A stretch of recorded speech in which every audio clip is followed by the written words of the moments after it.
Alright, so it seems like this week Nintendo just said screw everybody's wallet because we have a lot of games coming out in the next day or so.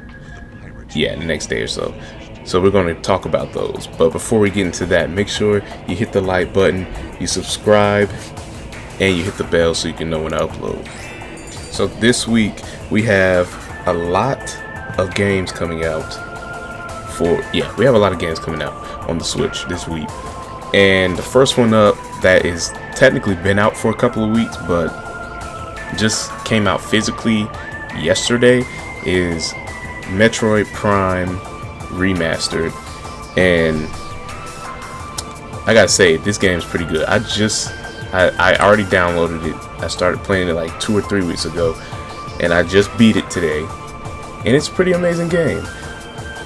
The only problem is getting the game physically because there's a lot of, I don't know what's the word for it. It's not a lot of stock of this game. I don't know what Nintendo had going on. I don't know what's going on with this game, but it's really hard to get. And I actually got lucky, and I actually copped it on Nintendo's official website, and it's really not. It wasn't that bad. It was only $40.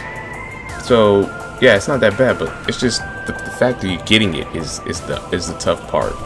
But yeah, this game's pretty good. I gotta say it's a 9 out of 10. The only thing bad about it is how hard it is. Well, not really. It's not really a hard game. It's just you don't know where to go all the time, you know. And yeah, that's the only thing bad about it. You just don't know where to go, and you can't fast travel around the world. Those are the only two things that I had a problem with. Other than that, you know, it's kind of a flawless game. So if you can get your hands on that, if you can possibly get your hands on it physically, get it. If you can't get it physically, get it digitally. I highly recommend this game. It's a pretty good one. Alright, so the next game we have that's coming out tomorrow, and the next two games I'm going to talk about come out the same day, which is weird. The next one is going to be Kirbys Return to Dreamland Deluxe. Now this is a port. I'm gonna go ahead and say it's a port. Yeah, full $60 game, but it's well worth it because they added a lot of modes in here. They added new power-ups. We got the new mecha ability, and we got the sand copy ability, and we also have the return of the festival ability, which wasn't in the original. We have that, and we have like 2 new modes. We have the Magalore's is it Magalore's theme park or whatever it is. We have that with new and returning side games, and we also have the Magalore's epilogue, which you can only get after you beat the game. But yeah, this game, I'm going to say it's going to be worth the price because, for one, the original is a good game. So that's in itself is a good game. And then you're adding on, you know, a new mode and extra copy abilities and stuff. So yeah, it's going to be worth the $60, I believe. And also the reviews on this game have been 9s and 10s. Well, I'd say 8s and 9s. I don't think anyone giving this game a 10, but yeah, reviews are pretty good. The original's good, so this isn't a 3D world, or not 3D world. This isn't a new Super Mario Bros. U situation we have going on here. This is more of a, I don't know what situation we're in, but this is a better, you know, it's going to be a better game than the original game. So yeah, I would recommend people get this game. I'm getting it for sure tomorrow. Now how much of it I'll actually get to play tomorrow, that's up in question because of the next game I'm about to talk about, which is probably the game that I'm most excited for out of the 3 of these that I'm talking about, and that is Octopath Traveler 2.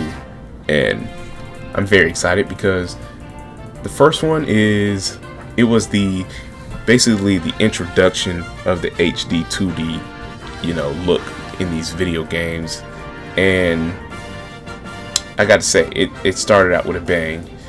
Yeah, I'm very excited for Octopath 2, we get like, what is it, 6 new characters or 8 new characters, however much it is. But yeah, Octopath 1 is such a good game. If you haven't played it, you should get that, or you should try and get it.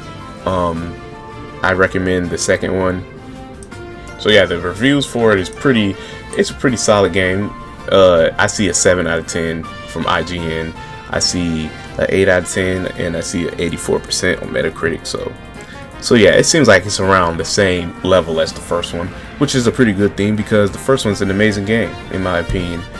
It's just it's a long game, and it's a lot of text in it. It's a lot of stuff to not really read because there's voice acting in it, but it's a lot of dialogue. That's what it is. It's a lot of dialogue, but it's really good, solid JRPG, very classic-y.